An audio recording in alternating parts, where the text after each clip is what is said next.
Il existe un vieux dicton qui dit: un homme n'est pas fini lorsqu'il tombe, il est fini lorsqu'il refuse de se relever. Mais que se passe-t-il lorsque se relever signifie accepter une toute autre position? Que se passe-t-il lorsque le cow-boy le plus fort de trois comtés perd l'usage de ses jambes et doit apprendre que la force peut prendre des formes qu'il n'aurait jamais imaginées? Le vent d'octobre transportait l'odeur du chevreuil rôti et du pain de maïs fraîchement cuit à travers la vallée, tandis que Justice Garrett ajustait les roues de son fauteuil roulant à l'extérieur de la grange transformée en salle de mariage à Silver Creek, dans le territoire du Montana. Nous étions en 1883 et le soleil d'automne était bas au-dessus des montagnes Big Belt, peignant tout en or et en cramoisi. Justice portait son plus beau costume noir, celui qui avait été confectionné à San Francisco 3 ans auparavant, alors que ses jambes fonctionnaient encore et que son avenir semblait sans limite. Le tissu dégageait un léger parfum de cèdre et de tabac coûteux qu'il gardait dans la poche de son gilet, même s'il ne fumait plus que rarement. Il avait 35 ans et était plus riche que la plupart des hommes ne pouvaient rêver de l'être. Il était propriétaire du ranch Triple Barg, qui s'étendait sur 4000 acres de pâturage de premier choix. Son compte bancaire à la First National contenait plus de 80 000 dollars, une fortune qui lui permettait d'acheter presque tout ce qu'il voulait dans le territoire, sauf la seule chose qu'il désirait le plus: être à nouveau considéré comme un homme. À l'intérieur de la grange, Fiddles jouait un reel entraînant. Justice pouvait entendre le martèlement des bottes sur le plancher en bois, le bruissement des jupes, les rires joyeux des femmes qui dansaient sans hésitation.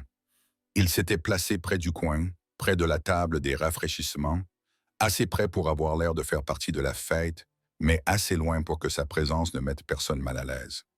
La mariée était Emmeline Orton, la fille d'un marchand d'Helena.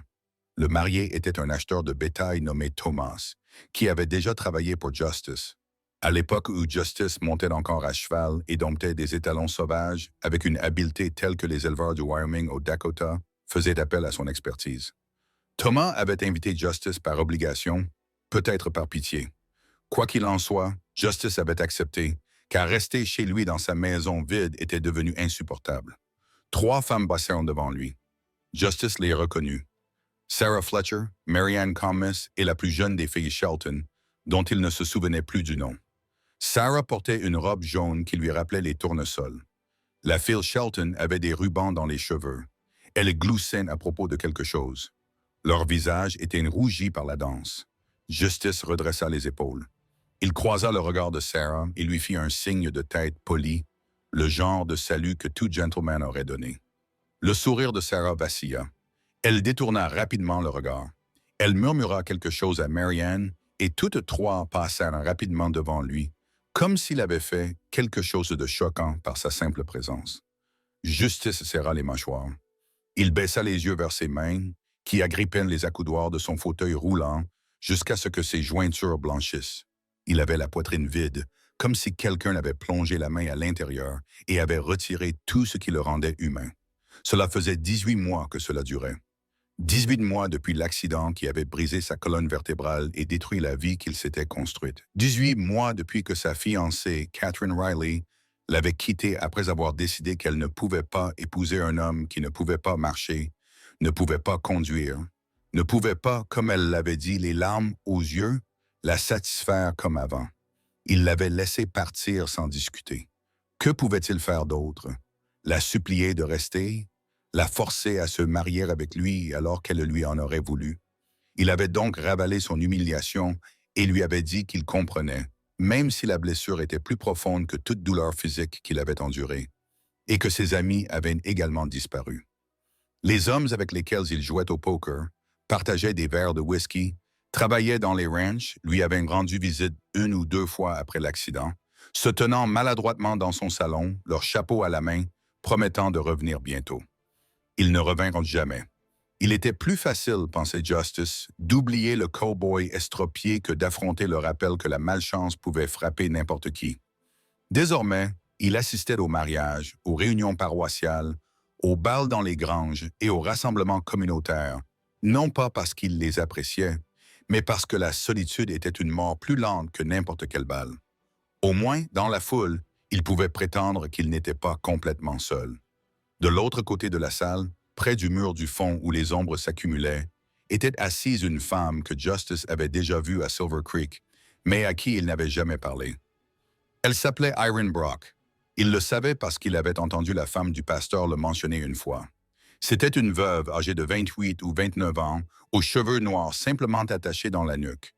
Elle portait une robe en coton gris uni, propre mais usée, du genre que les femmes portaient lorsqu'elles n'avaient pas les moyens de s'offrir mieux. À côté d'elle était assis un petit garçon d'environ 6 ans, aux yeux sombres et à l'expression sérieuse qui semblait trop mature pour son âge. Justice regardait Irène lisser distraitement les cheveux de son fils, le regard lointain.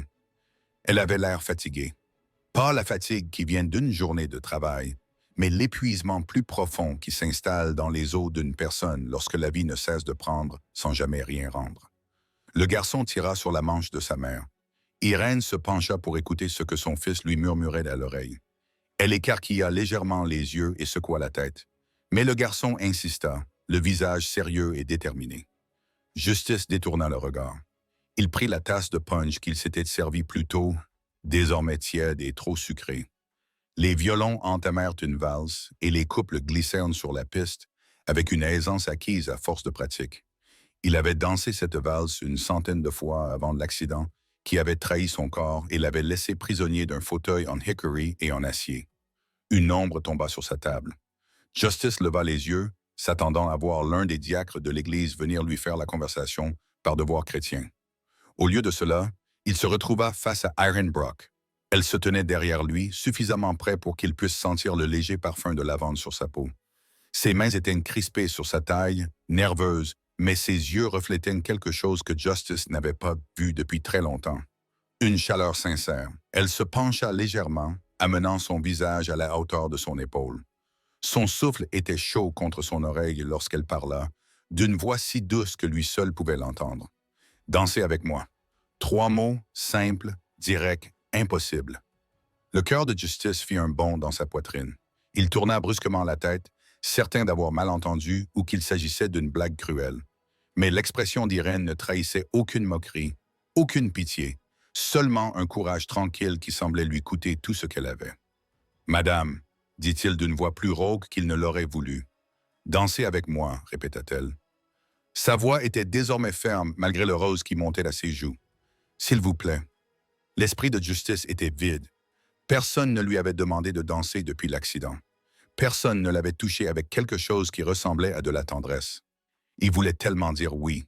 Sa poitrine lui faisait mal, mais la peur montait comme de la bile dans sa gorge. « Je ne peux pas marcher, dit-il doucement. Ces mots lui semblaient être un aveu d'échec. « Je sais. » Irène se tourna vers lui et lui tendit la main. « Mais tu peux bouger, n'est-ce que pas? Et je peux te suivre. » Justice fixa sa main tendue. Elle était petite, usée par le travail, avec des callosités sur la paume qui témoignaient d'un travail pénible, de lavage, de frottage, probablement de lessive pour joindre les deux bouts. Mais elle était offerte librement, sans hésitation. Derrière Irène, son fils observait la scène avec des yeux brillants d'espoir. Quelque chose se brisa dans la poitrine de Justice, quelque chose qui était resté enfermé pendant 18 mois. Il leva lentement la main et la posa dans la sienne. Ses doigts se refermèrent autour des siens, chauds, réels et absolument fermes. « Oui, dit-il, oui, j'aimerais bien. » Le sourire d'Irène était comme un lever de soleil sur les montagnes. Elle s'écarta tandis que Justice saisissait les roues de son fauteuil et se poussait en avant. La foule s'écarta instinctivement, les conversations s'éteignant dans un silence confus. Le visage de Justice était en feu alors qu'il roulait vers le centre de la piste de danse, conscient de tous les regards qui suivaient ses mouvements. Mais Irène était là, à ses côtés, sa main posée sur son épaule. Elle se plaça à sa droite, son corps aligné avec son fauteuil d'une manière qui semblait naturelle, comme s'ils avaient répété ce mouvement 100 fois. Le violoniste, un vieux briscard grisonnant nommé Murphy, hésita un instant avant de faire glisser son archet sur les cordes. La valse reprit, lente et douce. Irène se mit à bouger. Ses pas étaient gracieux, délibérément mesurés, pour s'accorder au rythme des roues de Justice qui tournaient son fauteuil avec une maîtrise acquise à force de pratique. Elle se balançait et tournait, sa jupe effleurant son genou, sa main fermement posée sur son épaule. Justice se surprit à réagir, inclinant le fauteuil, créant des figures, trouvant une coordination qu'il ne se savait pas capable d'atteindre. Ils bougeaient ensemble, non pas comme un couple traditionnel, mais comme s'ils formaient quelque chose qui leur était propre. La musique semblait s'adapter à eux, s'accordant à leur danse unique. Le visage d'Irène rayonnait de concentration et d'autres choses. De la joie peut-être, ou du triomphe. Justice ne pouvait détourner son regard d'elle. La salle, les spectateurs, les chuchotements, tout s'estompa jusqu'à ce qu'il n'y ait plus qu'elle, la musique et l'étrange et magnifique miracle qui se produisait entre eux. Les autres danseurs avaient cessé de bouger. Ils se tenaient en groupe, la bouche légèrement ouverte, regardant avec des expressions allant de la surprise à quelque chose qui ressemblait presque à de l'admiration. La valse atteignit son apogée, et Irène effectua un dernier tour qui la ramena directement devant la chaise de Justice. Elle s'inclina légèrement, toujours en lui tenant la main, les yeux rivés sur les siens. Pendant cet instant suspendu, Justice se sentit comme l'homme qu'il était autrefois, fort, capable, digne. La musique s'est arrêtée pendant 3 battements de cœur. Le silence a envahi la grange. Puis quelqu'un a commencé à applaudir. Une seule paire de mains, quelque part au fond de la salle. En quelques secondes, toute la salle a éclaté en applaudissements. Les gens ont acclamé, sifflé, tapé des pieds. Le bruit a submergé Justice comme une vague. C'était bouleversant et complètement inattendu. Le fils d'Irène a traversé la salle en courant, le visage sérieux fendu par le plus large sourire que Justice ait jamais vu. « Maman, c'était génial », s'écria le garçon en jetant ses bras autour de la taille de sa mère. « Tu as réussi, tu as dansé avec lui comme je te l'avais dit. » Irène rit, essoufflée et rouge d'émotion. Elle serra son fils dans ses bras, puis regarda Justice avec des yeux brillants de larmes contenues. « Voici mon fils, Terry », dit-elle en posant sa main sur l'épaule du garçon. « C'est lui qui a insisté. Je vous le demande. » Justice tendit la main au garçon. « Justice Garrett », dit-il. « Enchanté, Terry. » Terry lui serra la main avec une fermeté surprenante. « Pourquoi ne souriez-vous pas plus souvent, Monsieur Garrett? Vous avez un beau sourire. Vous devriez l'utiliser. » Cette remarque était si inattendue, si innocente et directe, que Justice éclata de rire. Un rire sincère, qui venait du fond du cœur. Le genre de rire qui lui faisait mal aux côtes. À quand remontait la dernière fois où il avait ri ainsi? Il ne s'en souvenait pas. « Je suppose que je n'ai pas beaucoup de raisons de sourire ces jours-ci, » admet Justice. « Eh bien, maintenant, vous en avez une, de Terry. Tout naturellement. Vous venez de danser avec ma mère. C'est quelque chose de spécial. » « Tout à fait, » acquiesça Justice en regardant Irène. « Votre mère est très courageuse. » Irène secoua la tête. « J'étais terrifiée, avoua-t-elle. Mais Terry avait raison. Vous aviez l'air si seul, et je sais ce que ça fait. » Avant que Justice n'ait pu répondre, un homme dégarni passa devant leur petit groupe. Justice le reconnut immédiatement. Walter Casey, un courtier en bétail d'Helena, qui portait toujours un chapeau noir distinctif pour couvrir son crâne luisant. Ce soir-là, cependant, Walter était sans chapeau et la lumière de la lampe se reflétait sur son crâne dégarni. Justice se pencha légèrement vers Irène et baissa la voix. « Vous voyez cet homme là-bas, Walter Casey? Il est beaucoup plus beau avec son chapeau. Sans ça, on dirait un voleur de chevaux qui essaie de sourire avec son grand écart entre les dents. » Irène porta la main à sa bouche, mais pas avant d'avoir laissé échapper un éclat de rire. Ses épaules tremblaient, tandis qu'elle essayait de contenir son hilarité, les yeux remplis de larmes. Terry regardait entre eux, perplexe, mais ravi de la réaction de sa mère. « Monsieur Garrett », parvint à dire Irène entre 2 gloussements. « C'est terrible mais vrai », dit Justice avec un sourire. La soirée se poursuivit autour d'eux, mais Justice se sentait dans quelque sorte à l'écart. Enveloppé dans cette bulle inattendue de chaleur et de connexion, il se surprit à discuter facilement avec Irène et Terry, à partager ses observations sur les autres invités, à écouter les descriptions enthousiastes de Terry sur un lapin qu'il avait aperçu près de leur cabane ce matin-là. Lorsque la fête commença enfin à s'achever et que les invités commencèrent à partir, Justice ressentit une vive réticence. Il ne voulait pas que cela se termine. Il ne voulait pas retourner dans sa maison de ranch vide et dans le silence qui l'attendait. « Puis-je vous raccompagner chez vous? » demanda Justice, les mots sortant avant qu'il n'ait pu réfléchir. « J'ai ma voiture dehors.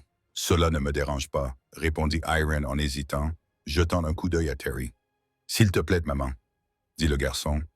Monsieur Garrett est gentil. Nous vivons sur l'ancienne propriété des Combs. Irene répondit, la petite cabane près de Trout Creek.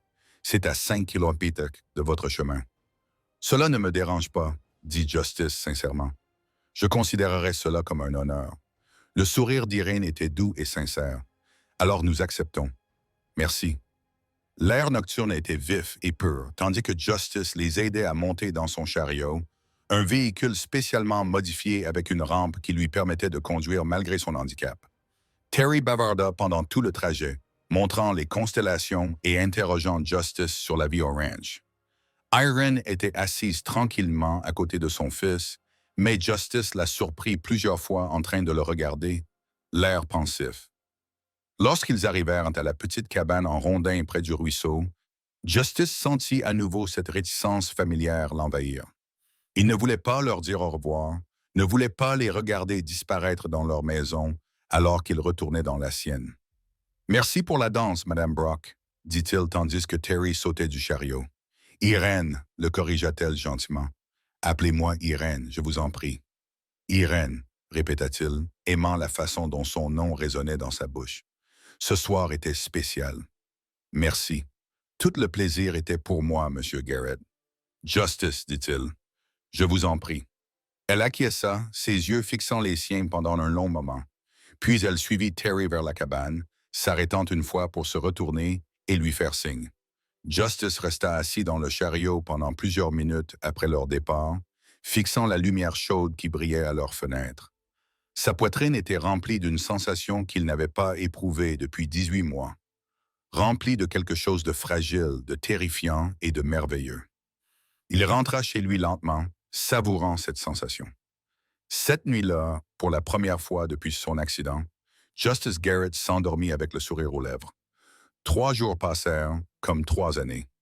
Justice essaya de se concentrer sur les affaires du ranch.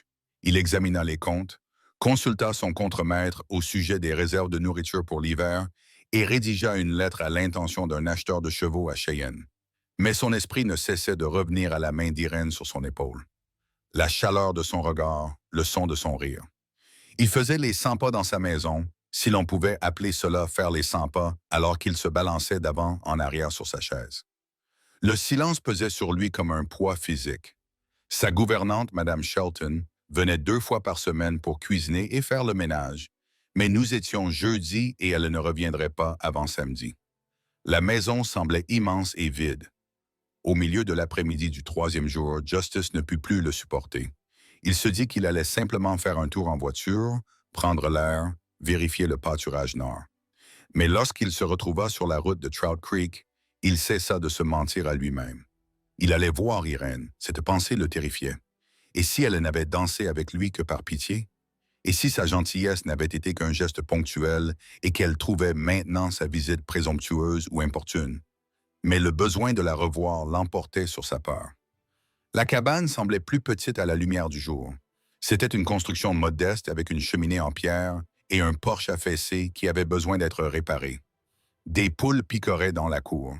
Une corde à linge était tendue entre 2 poteaux, désormais vide à l'exception de quelques épingles en bois. Justice manœuvra son fauteuil jusqu'aux marches du porche, puis hésita. Il ne pouvait pas les monter. Cette prise de conscience lui procura une vague familière de frustration. Avant qu'il n'ait pu décider quoi faire, la porte s'ouvrit. Irène sortit, s'essuyant les mains sur son tablier. Lorsqu'elle le vit, son visage s'illumina d'une joie sincère. Pas de pitié, pas d'obligation, mais une véritable joie. « Justice, dit-elle, son nom sonnant naturellement sur ses lèvres.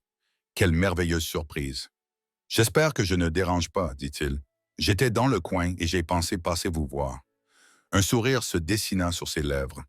Un sourire complice qui suggérait qu'elle voyait clair dans son excuse. « Bien sûr que vous étiez dans le coin. Entrez, je vous en prie. Terry sera ravi de vous voir.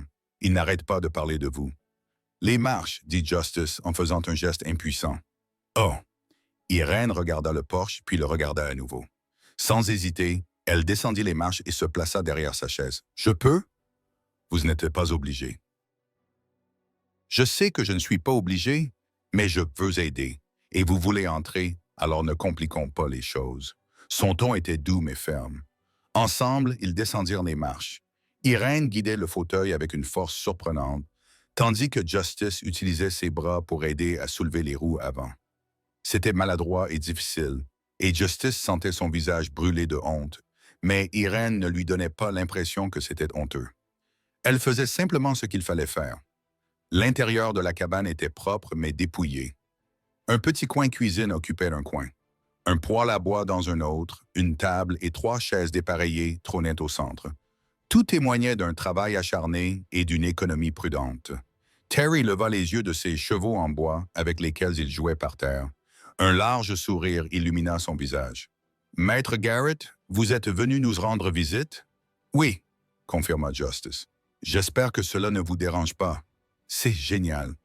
Maman, Monsieur Garrett peut-il rester pour le dîner? » Irène rit, un son musical qui fit serrer le cœur de Justice. « On verra, Terry.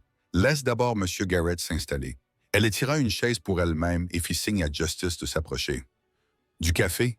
Je viens d'en faire. »« Ce serait très aimable, » répondit Justice.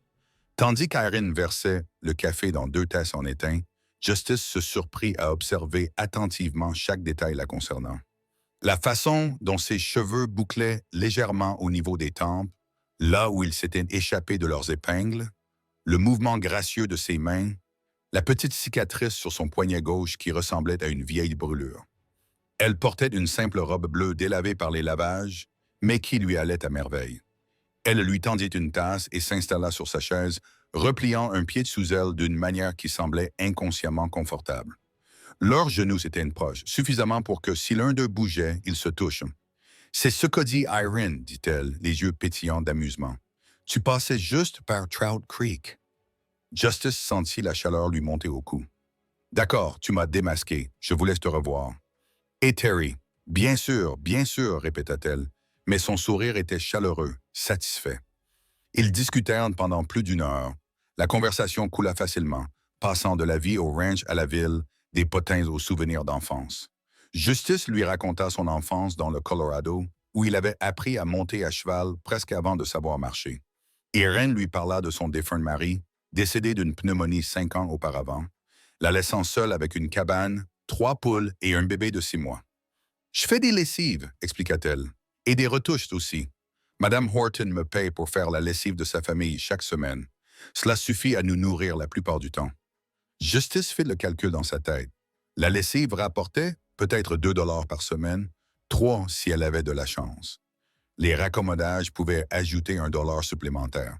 C'était à peine suffisant pour se nourrir, sans parler des réparations. Les vêtements pour Terry, le bois de chauffage pour l'hiver. « Cela doit être un travail difficile, dit-il avec précaution, ne voulant pas l'offenser. Irène haussa les épaules. « C'est honnête. Terry et moi, on s'en sort. » Terry avait abandonné ses jouets et était monté sur les genoux de sa mère, se blottissant contre son épaule. « Maz est la personne la plus forte que je connaisse, annonça-t-il. « Je le crois, dit Justice en croisant le regard d'Irène.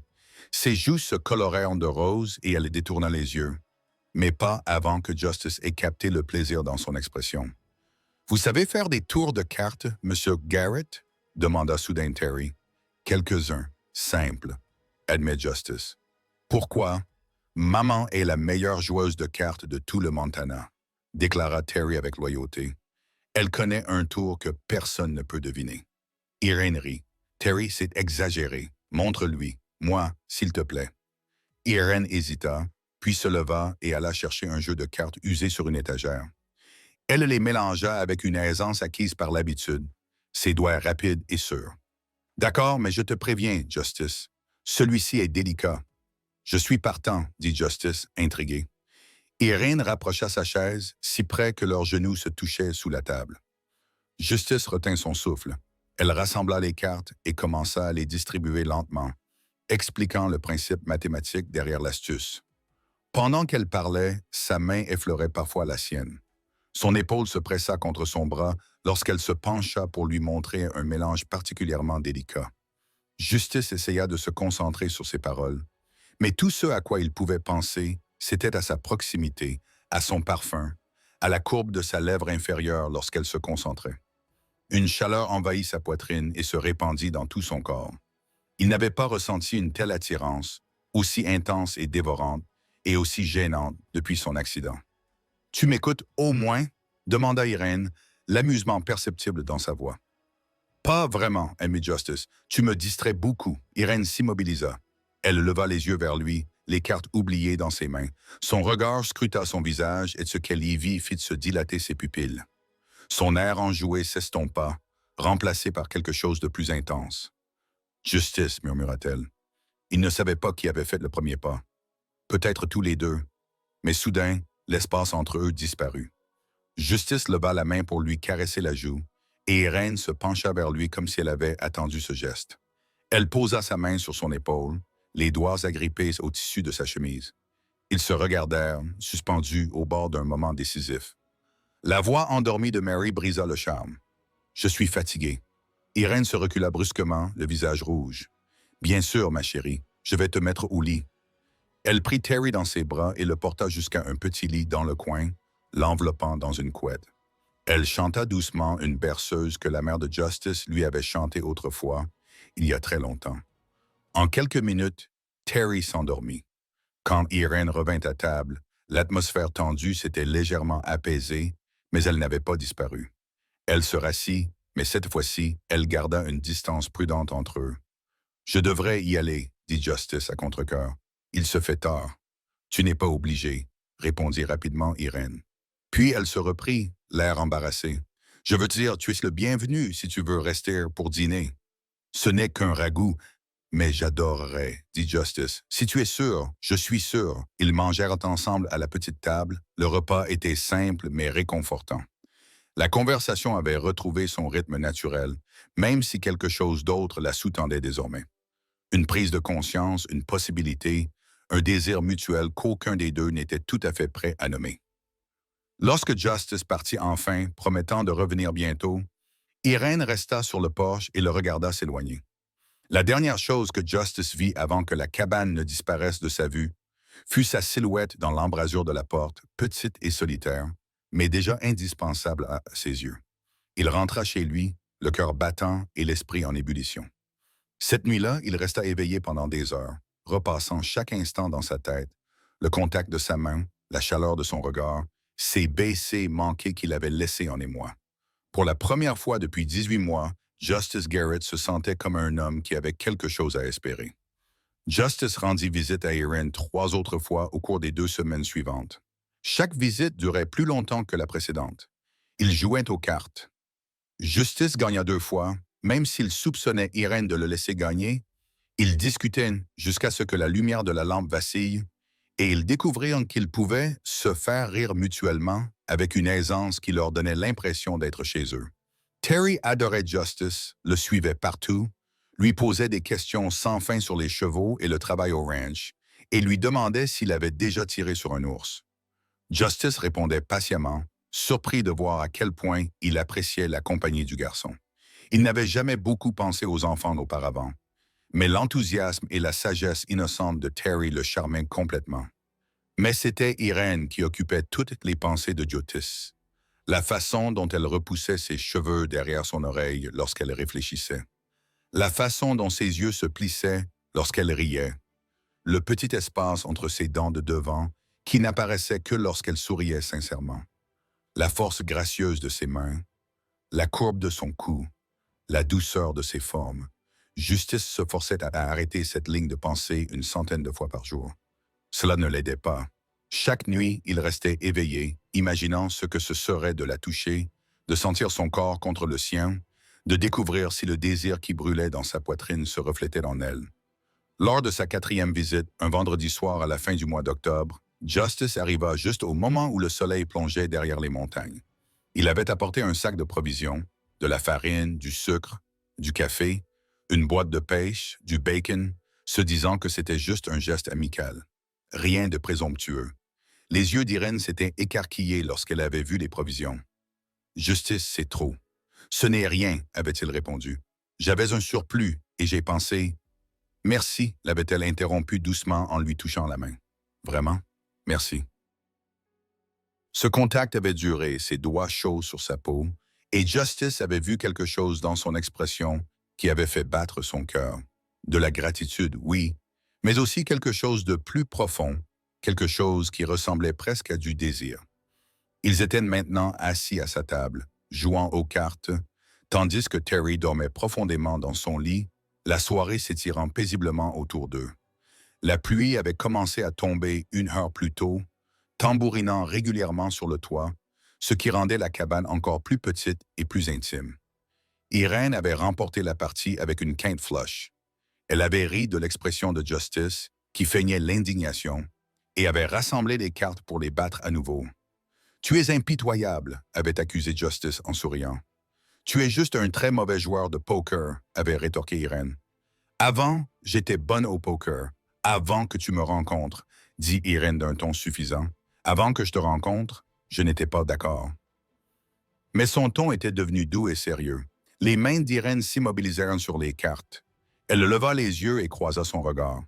Son expression enjouée s'estompa, remplacée par quelque chose de vulnérable et de féroce. « Justice, » dit-elle doucement. « Pourquoi continues-tu à venir ici? » La question resta en suspens entre eux, lourde de sous-entendus. Justice aurait pu détourner la conversation, faire une blague, garder les choses légères et sans risque, mais il en avait assez. Assez de prétendre qu'il ne ressentait pas ce qu'il ressentait. « Parce que je ne peux pas rester loin, » dit-il simplement. « Parce que tu me fais me sentir à nouveau moi-même. Parce que quand je suis avec toi, j'oublie tout ce que j'ai perdu et je me concentre sur ce que j'ai trouvé. » Irène retint son souffle. « Qu'as-tu trouvé? »« Toi, » répondit Justice. « Je t'ai trouvé. » Les cartes glissèrent des doigts d'Irène et se dispersèrent sur la table. Aucun d'eux ne fit le moindre geste pour les ramasser. Les yeux d'Irène étaient immenses à la lumière de la lampe, brillants d'émotion. Justice ne savait pas vraiment comment la nommer. « Je ne suis rien. Je ne suis qu'une veuve avec un enfant, un toit qui fuit et 3 poules, » murmura-t-elle. « Tu n'as rien de spécial, Justice. Tu es tout, » dit Justice avec férocité. « Tu es courageux, gentil, drôle, beau, et tu me vois. Tu me vois vraiment. Pas seulement le fauteuil, pas seulement ce que je ne peux plus faire. » Une larme coula sur la joue d'Irène. « Je te vois. Je vois un homme bon, fort et doux qui fait rire mon fils. Je vois quelqu'un qui me fait ressentir des choses que je pensais ne plus jamais ressentir. »« Quel sentiment? » demanda Justice d'une voix rauque. Irène se leva brusquement, sa chaise raclant le sol. Pendant un instant, Justice crut qu'elle allait lui demander de partir, lui dire que c'était une erreur. Mais au lieu de cela, elle contourna la table et se tint devant lui, si près que sa jupe effleurait ses genoux.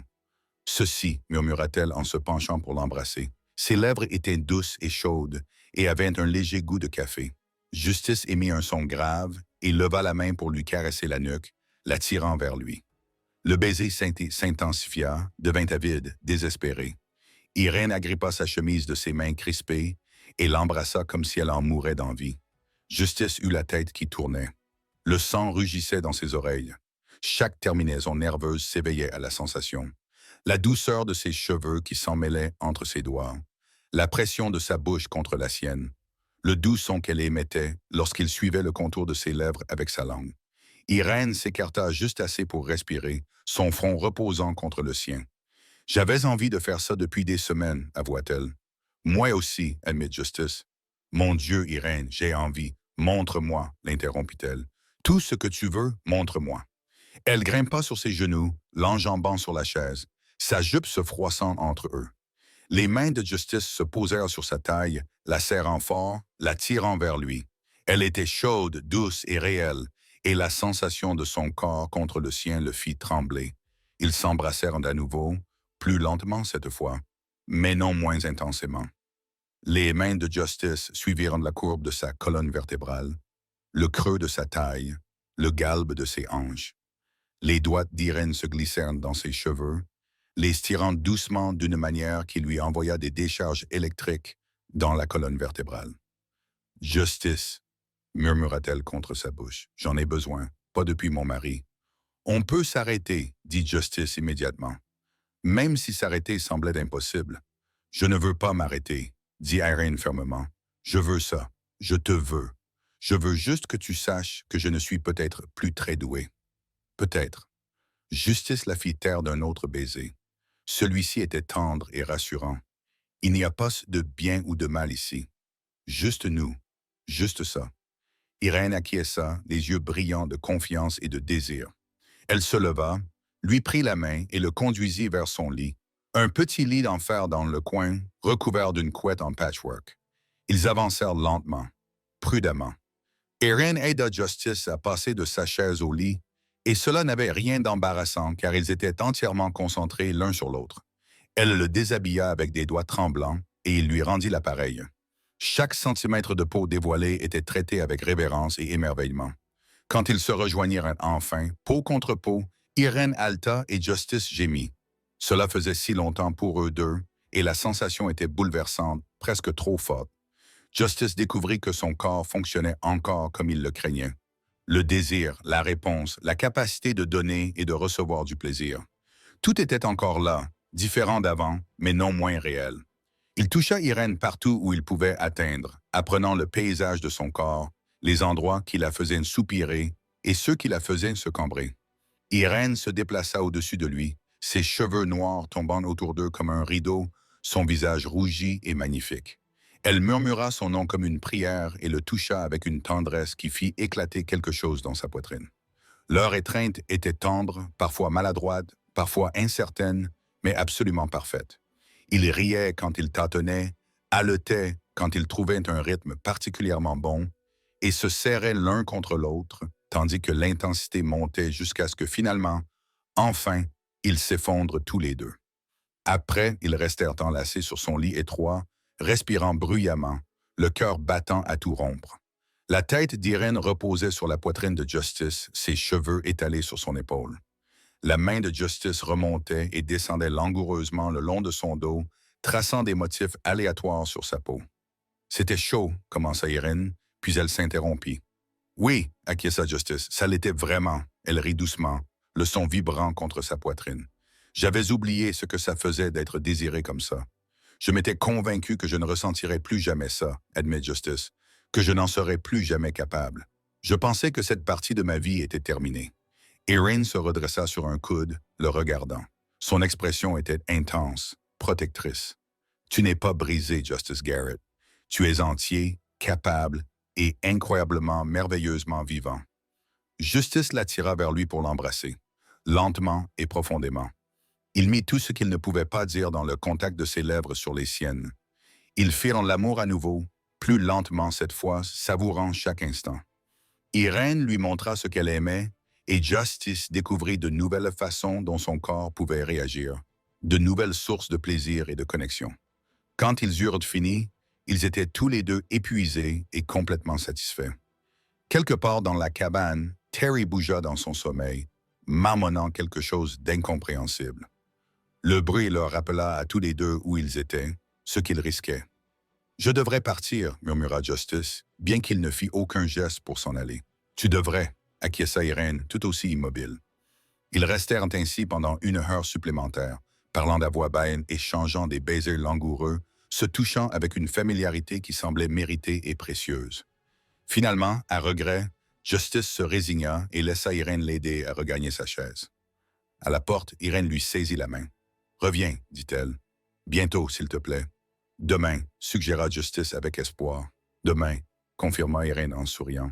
Justice rentra chez lui dans l'obscurité pluvieuse, avec un sourire si large que son visage en était douloureux. Son corps vibrait de satisfaction et son cœur était plus léger qu'il ne l'avait été depuis des années. Il avait redécouvert quelque chose qu'il croyait perdu à jamais. Pas seulement le désir ou le plaisir physique, mais le profond sentiment d'être aimé tel qu'il était. Cette nuit-là, il ne dormit pas beaucoup. Mais lorsqu'il s'endormit, il rêva de cheveux noirs, de mains douces et d'un avenir qui semblait soudain à nouveau possible. Les jours se transformèrent en semaines et les semaines en mois. Justice et Irène tombèrent dans une routine qui leur semblait aussi naturelle que respirer. Il lui rendait visite presque tous les jours, lui apportant des provisions qu'il prétendait provenir de son ranch, des réparations qu'il affirmait devoir être effectuées de toute façon, et des petits jouets pour Terry qu'il jurait avoir trouvés par terre. Irène n'était pas dupe, mais elle acceptait son aide avec grâce, sachant que sa fierté devait parfois s'incliner devant la nécessité pratique. En échange, elle l'aidait pour des choses qu'il n'avait pas demandées, mais dont il avait désespérément besoin. Elle organisait ses papiers en désordre, raccommodait ses chemises déchirées, préparait des repas qui remplissaient sa maison de chaleur et de vie. Terry passait des heures au Triple Bargy, suivant Justice dans le ranch, apprenant à s'occuper des chevaux, posant des questions qui semblaient ne jamais avoir de fin. Justice embaucha officiellement Irène comme comptable, lui versant un salaire qui lui faisait monter des larmes aux yeux, 30 $ par mois, une somme scandaleuse pour le travail effectué. Mais Justice s'en moquait. Il voulait alléger ses soucis financiers. Il voulait qu'elle ait une chose de moins à craindre. Les habitants de Silver Creek le remarquèrent. Bien sûr, Justice surprit les chuchotements, vit les regards complices. Certains souriaient en signe d'approbation, d'autres avaient l'air scandalisés. Un homme handicapé et une veuve pauvre vivant ensemble sans le sceau du mariage. Justice se moquait bien de ce qu'il pensait, mais lui et Irène faisaient attention en présence de Terry. Ils gardaient une relation appropriée lorsque le garçon était éveillé, limitant leur marque d'affection physique à se tenir la main et à de brefs baisers. Mais les après-midi, lorsque Terry faisait la sieste, ou les soirs où il s'endormait tôt, Justice et Irene exploraient l'attirance qui brûlait entre eux. Ils faisaient souvent l'amour dans la cabane d'Irene lorsque Terry dormait. Une fois, il l'avait faite dans la maison de Justice lorsque sa femme de ménage avait pris sa journée. Chaque fois, c'était comme une révélation. Justice avait appris la manière exacte de toucher le cou d'Irène pour la faire halter. Irène avait découvert le point sensible juste en dessous des côtes de Justice qui le faisait frissonner. Ils riaient ensemble, se faisaient des confidences à voix basse et construisaient une intimité qui allait bien au-delà du physique. Par un après-midi froid de décembre, Irène arriva au Triple Barg avec un panier de couture et son livre de comptes. La neige était tombée pendant la nuit, recouvrant tout d'un manteau blanc immaculé. Terry était resté avec la fille de Mme Horton, qui avait proposé de le garder pendant quelques heures. Justice accueillit Irène à la porte, le cœur battant à sa vue. Elle portait un nouveau manteau, toujours simple, mais plus chaud que celui usé qu'elle portait auparavant. Il le lui avait acheté 2 semaines auparavant, le lui offrant comme cadeau de Noël avant l'heure. Elle avait pleuré en l'ouvrant. Terry est avec Rachel Horton, annonça Irène en entrant et en époussetant la neige de ses épaules. Nous avons l'après-midi pour nous. La façon dont elle le dit, la chaleur dans ses yeux réchauffèrent le sang de Justice malgré le froid extérieur.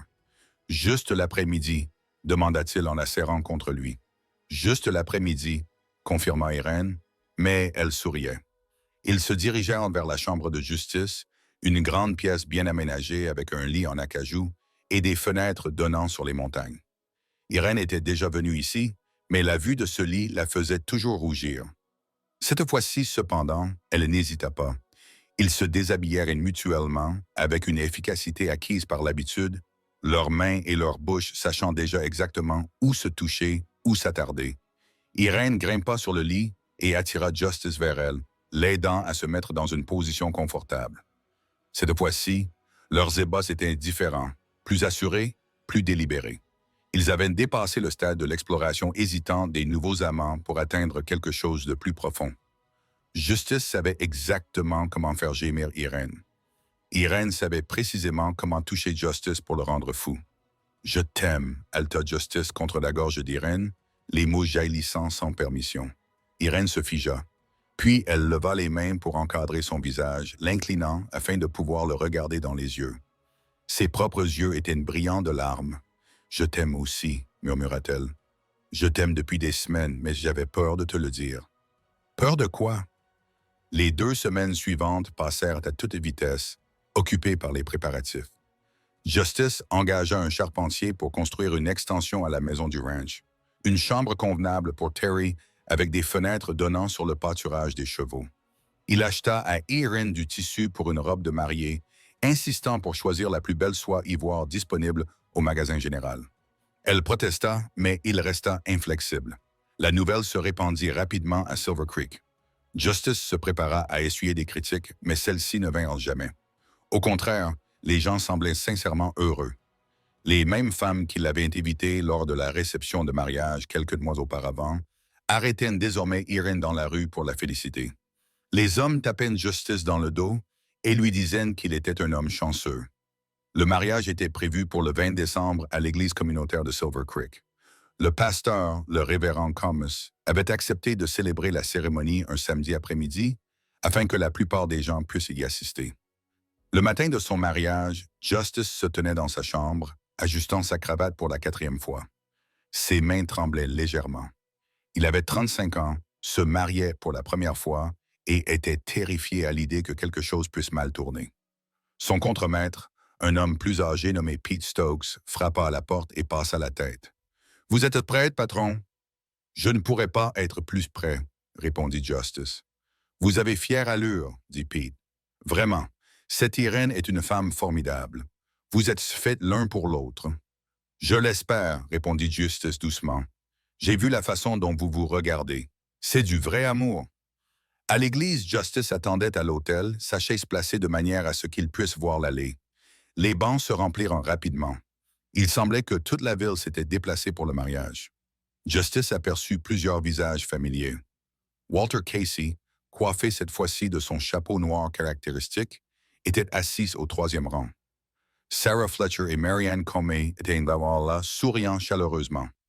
Même son ancien contremaître, Thomas, le marié du mariage où il avait dansé pour la première fois avec Irène, était venu assister à cette union. Le pianiste entama la marche nuptiale. L'assemblée se leva et se tourna vers la porte. Irène apparut et Justice en oublia de respirer. Elle portait la robe en soie ivoire qu'elle avait cousue elle-même, simple mais élégante, ajustée à la taille et tombant jusqu'au sol. Ses cheveux noirs étaient relevés et ornés de petites fleurs blanches. Elle tenait un petit bouquet de verdure hivernale et de baies, mais c'est son visage qui fit battre le cœur de Justice. Elle rayonnait de bonheur, les yeux rivés sur lui, le sourire radieux et assuré. Terry marchait à ses côtés, vêtu d'un costume neuf que Justice lui avait acheté. Le garçon avait l'air solennel et fier, jetant de temps à autre un regard plein de joie à sa mère. Ils arrivèrent à l'autel. Terry prit place au premier rang et Irene se tint devant Justice, ses mains trouvant les siennes. Le révérend Gomez commença la cérémonie, mais Justice entendait à peine les mots. Il était trop concentré sur Irene. La chaleur de ses mains, l'amour qui brillait dans ses yeux, le léger tremblement de ses lèvres qui lui disait qu'elle était aussi bouleversée que lui. « Justice Garrett, » dit le révérend, le ramenant à l'instant présent.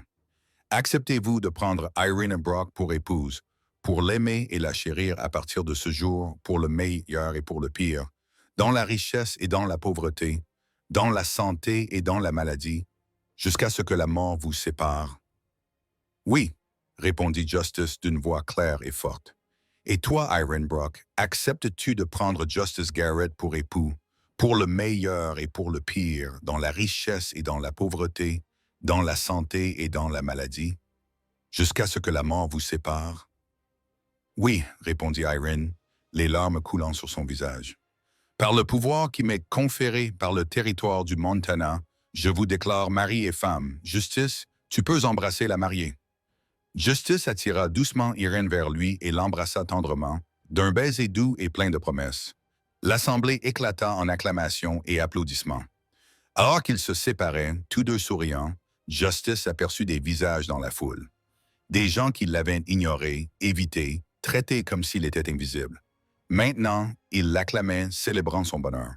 Mais Justice réalisa qu'il n'avait plus besoin de leur approbation. Il avait Irene, il avait Terry, il avait une famille, un avenir et un amour qui rendaient tout le reste insignifiant. La réception eut lieu dans la salle paroissiale.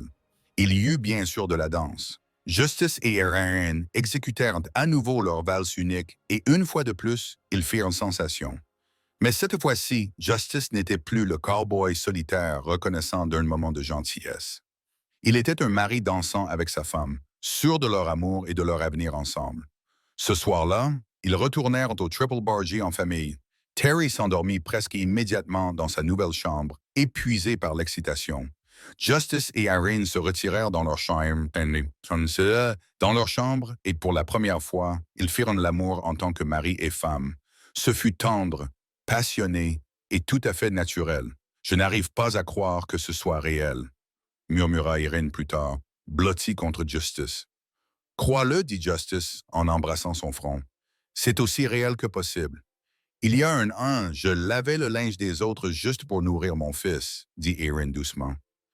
Maintenant, je suis marié au rancher le plus riche du Montana.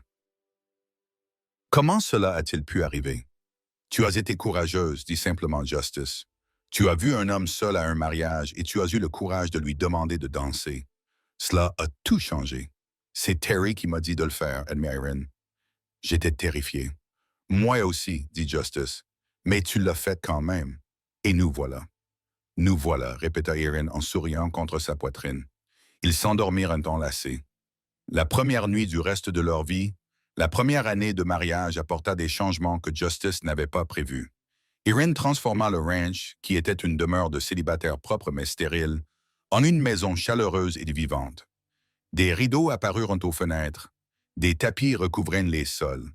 La cuisine sentait constamment le pain chaud et les ragoûts mijotés.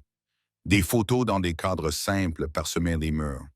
Des croquis dessinés par Terry, une photo que Justice avait commandée deux-trois. Des fleurs sauvages pressées et conservées. Terry s'épanouissait sous l'attention de Justice. Le garçon apprit à monter à cheval, à lancer le lasso, à s'occuper des chevaux avec une douceur qui rendait Justice fier. Justice lui a appris à mieux lire, à calculer, à comprendre les aspects commerciaux de l'élevage. Terry absorbait les connaissances comme une éponge et appelait Justice Power, avec une aisance qui ne manquait jamais de réchauffer le cœur de Justice. Mais le plus grand changement est survenu en mars, lorsque Irène a annoncé qu'elle était enceinte. Justice était en train de vérifier le nombre de têtes de bétail dans son bureau lorsque Irène est apparue dans l'embrasure de la porte, les mains nerveusement enroulées autour de son tablier. Il a immédiatement levé les yeux, inquiet. « Tu vas bien? » avait-il demandé. « Je vais bien, » avait-elle répondu. « Mieux que bien, en fait. Justice, je vais avoir un bébé. » Pendant un instant, Justice n'avait pas compris ses paroles. Puis leur signification l'avait frappé comme une vague. « Un bébé? Tu en es sûr? » « Aussi sûr que possible. » Madame Shelton l'a confirmé. Elle a dit « Je suis enceinte d'environ 2 mois. Le bébé devrait naître en octobre. » Justice l'avait attiré sur ses genoux, la serrant fort, le visage enfoui dans ses cheveux. Un bébé, leur bébé, un enfant qui serait en partie lui, en partie Irène, un symbole vivant de l'amour qu'ils avaient construit. « Es-tu heureux? » avait demandé Irène d'une petite voix. « Heureux, c'est trop peu dire, » avait répondu Justice avec fougue. « Je suis bouleversé, je suis terrifié, je suis absolument ravi. » Irène avait ri, le soulagement perceptible dans sa voix. « Tant mieux, moi aussi. » Leur fille, Beatrice Irene Garrett, était née le 12 octobre 1884, pendant un orage qui faisait vibrer les fenêtres du ranch.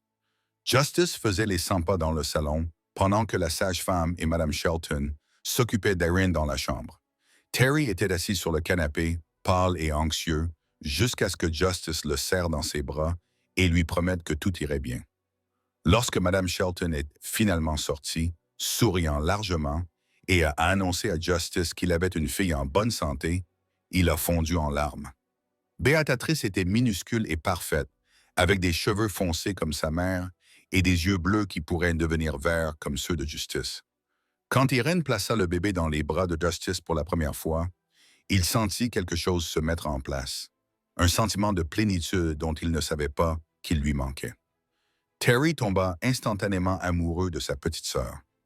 Insistant pour aider à tout, il apportait des couvertures, allait chercher des couches et lui chantait des chansons d'une voix douce et fausse qui faisait sourire Justice et Irene.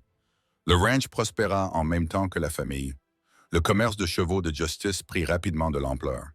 Sa réputation en matière de qualité se répandit dans tout le territoire, jusqu'au Wyoming et au Dakota. Des acheteurs venaient de Denver pour acheter des chevaux au Triple Bar. Irène se révéla précieuse dans la gestion des aspects commerciaux. Elle tenait des comptes méticuleux, négociait habilement avec les fournisseurs et identifiait des opportunités lucratives que Justice aurait manquées. 2 ans après leur mariage, la valeur du ranch avait doublé. Justice investit judicieusement, achetant des pâturages supplémentaires, améliorant le cheptel reproducteur et se lançant dans l'élevage de bovins en plus des chevaux. En 1886, le Triple Bar G employait 20 ouvriers agricoles et contrôlait près de 8 000 acres. Leur richesse dépassa les prévisions les plus folles de Justice. Son compte bancaire gonfla jusqu'à dépasser les 200 000 $. Ils pouvaient s'offrir des luxes qu'ils n'auraient jamais imaginés. Une nouvelle calèche importée de Chicago, des meubles raffinés pour la maison, les meilleurs soins médicaux pour Irène et les enfants, des opportunités d'éducation pour Terry. Mais la richesse ne les a jamais changés. Irène continuait à faire du pain tous les matins. Justice continuait à travailler aux côtés de ses ouvriers agricoles lorsque cela était possible. Terry continuait à faire ses tâches sans se plaindre. Il restait fidèle aux valeurs qui les avaient réunis. En 1887, Irene est tombée à nouveau enceinte. Cette fois, Justice était prêt, enthousiaste plutôt qu'effrayé.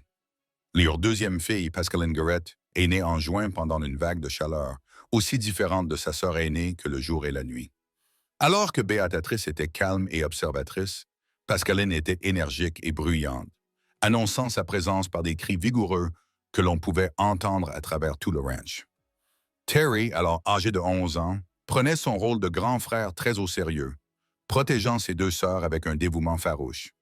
Il était devenu grand et fort et semblait promis à un brillant avenir en tant que cavalier et éleveur.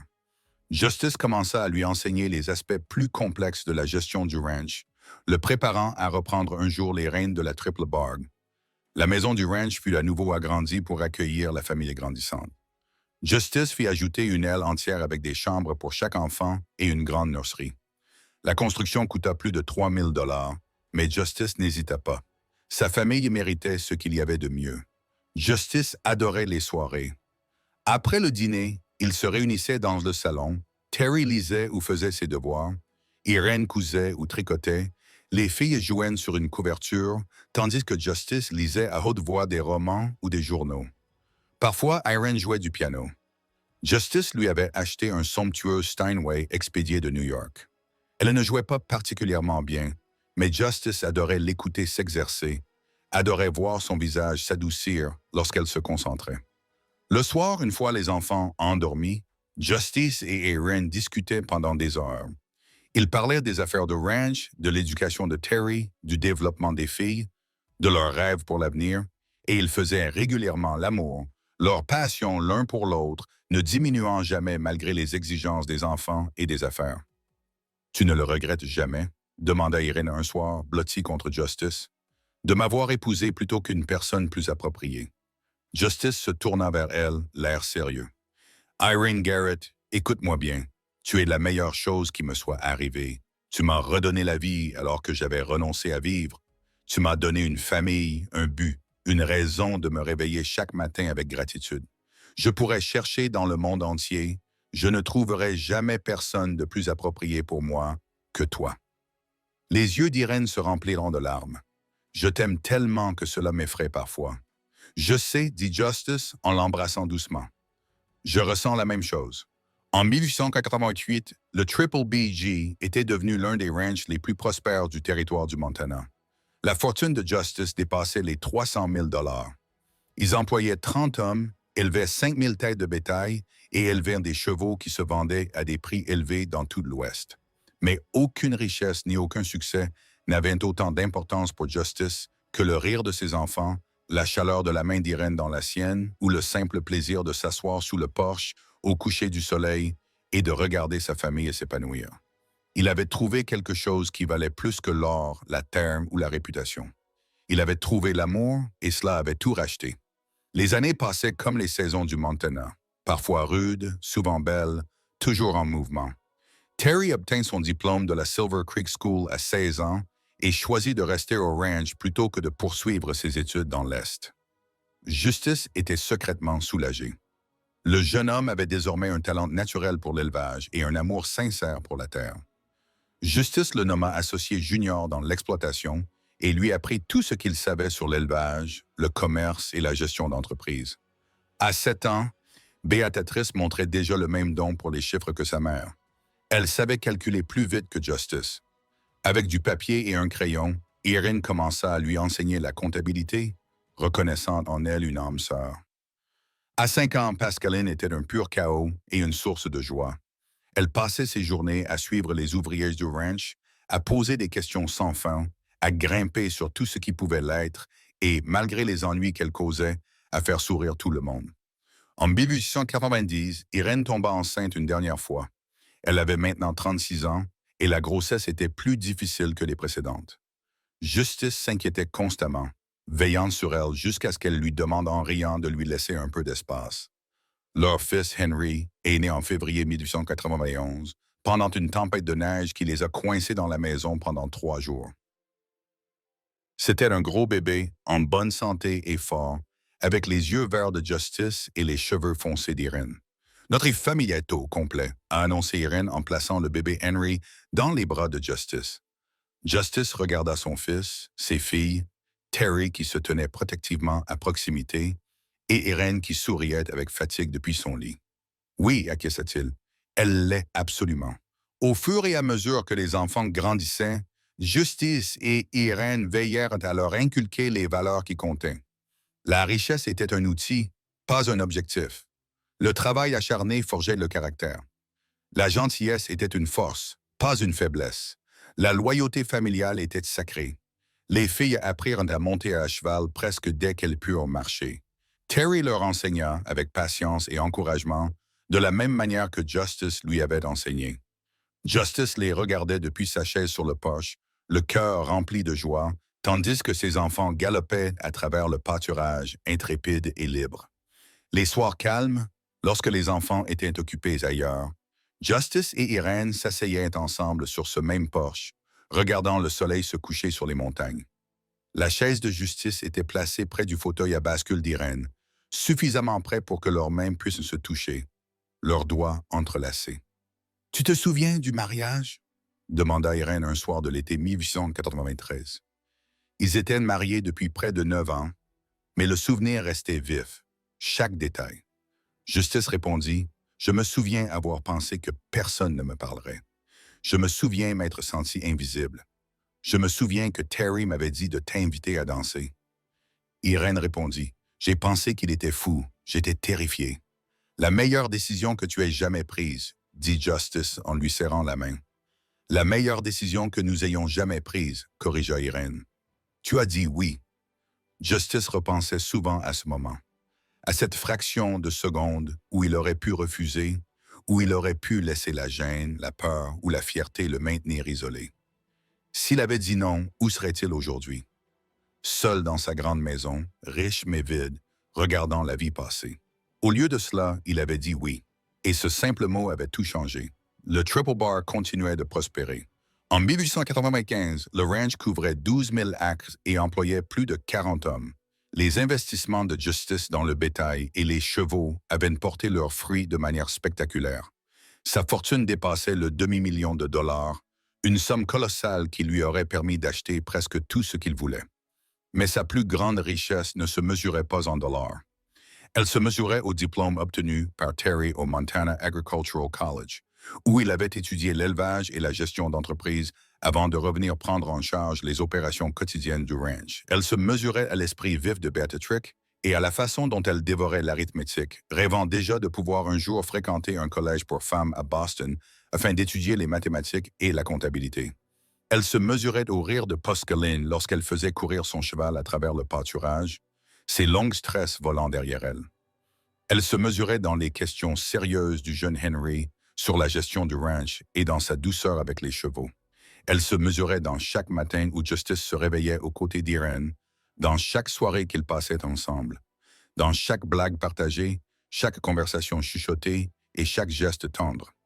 Un soir, à la fin de l'été 1896, Justice et Irene étaient assis sous le porche et regardaient les lucioles danser au-dessus de la prairie.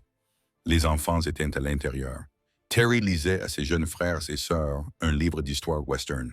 « Je ne t'ai jamais remercié comme il se doit, » dit Justice doucement. « Pourquoi » demanda Irene, bien qu'elle sourit comme si elle savait. « Pour m'avoir vu, pour m'avoir invité à danser, pour m'avoir aimé alors que j'avais renoncé à être aimé. » Irene se tourna sur sa chaise pour lui faire face. Ses cheveux étaient désormais parsemés de gris et de fines rides plissaient le coin de ses yeux. « Ah, Justice, elle n'avait jamais été aussi belle. Tu m'as donné autant, dit-elle. Un foyer, la sécurité, un père pour mon fils, plus d'enfants que je n'aurais jamais osé rêver d'avoir. Un partenariat qui me rend plus forte. Nous nous sommes sauvés l'un l'autre, dit Justice. C'est vrai, acquiesça Irene. Deux personnes brisées qui s'emboîtent parfaitement. Pas brisées, corrigea doucement Justice. Jamais brisées, juste en attente. Irène se pencha et l'embrassa tendrement. Je t'aime, Justice Garrett. Je t'aime, Irene Garrett. À l'intérieur, la voix de Terry montait et descendait tandis qu'il lisait aux enfants. Des rires s'échappaient par les fenêtres ouvertes.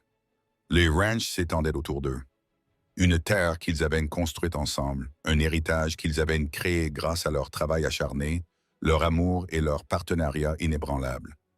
Justice avait autrefois cru que sa vie avait pris fin le jour où ses jambes avaient cessé de fonctionner. Il était certain d'avoir perdu tout ce qui comptait. Sa mobilité, son avenir, sa chance d'aimer et d'avoir une famille. Il s'était spectaculairement trompé. Sa vraie vie avait commencé cette nuit-là. Une veuve courageuse s'était penchée vers lui et lui avait murmuré 4 mots qui avaient tout changé. « Danse avec moi ». Ces mots avaient conduit à cela, à un ranch tentaculaire, à des enfants en bonne santé et à un amour qui s'approfondissait chaque année. Ils avaient conduit à des matins pleins de sens et à des soirées pleines de paix. Ils avaient conduit à un partenariat fondé sur le respect mutuel, une affection sincère et une passion qui ne s'était jamais vraiment éteinte. Le juge Garrett n'était plus un jeune homme, il était riche au-delà de toute mesure, père de 4 enfants remarquables, mari de la femme la plus extraordinaire qu'il ait jamais connue. Et chaque jour, il était reconnaissant. Reconnaissant pour l'accident qu'il avait mis à terre, car il l'avait préparé à reconnaître le cadeau lorsqu'il était enfin arrivé. Reconnaissant pour la solitude qui l'avait conduit à ce mariage. Reconnaissant pour la sagesse innocente de Terry, qui avait su reconnaître un homme seul qui avait besoin de gentillesse. Reconnaissant pour le courage d'Irene qui avait traversé la salle et lui avait tendu la main. Mais surtout, il était reconnaissant pour l'étrange et belle vérité qu'il avait apprise à travers toute Harla, à savoir qu'un homme n'était pas fini lorsqu'il tombait. Il n'était fini que lorsqu'il cessait de croire qu'il pouvait se relever. Tout comme Garrett était tombé de haut, mais avec l'aide d'Irene, il s'était relevé plus haut qu'il n'aurait jamais pu l'imaginer. Et alors que le soleil se couchait sur les montagnes de Montana et que les rires de sa famille remplissaient l'air du soir, Justice savait sans l'ombre d'un doute que sa vie, cette vie magnifique, désordonnée, parfaitement imparfaite, était exactement ce qu'elle avait toujours été destinée à être.